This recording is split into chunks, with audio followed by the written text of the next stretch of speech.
Hi everyone, welcome back to our channel. In today's video, I'm going to show you how to share Google Docs in WhatsApp. It is a very easy and simple process, so let's get started. Find the Google Docs on your home screen. Now open it.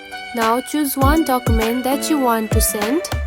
Scroll down and find the one and tap on it. Now here you can see the three dot lines at the top right corner. Simply tap on it.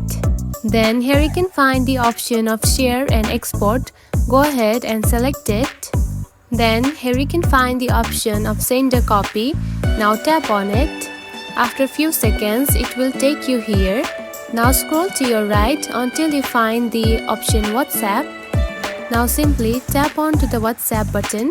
Now find the person that you want to send the document to.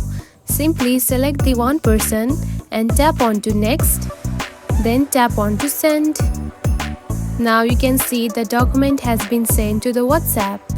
And that's it. This is how you can share your Google Docs in WhatsApp. If you found this video helpful, don't forget to like and subscribe for more tips. Thanks for watching.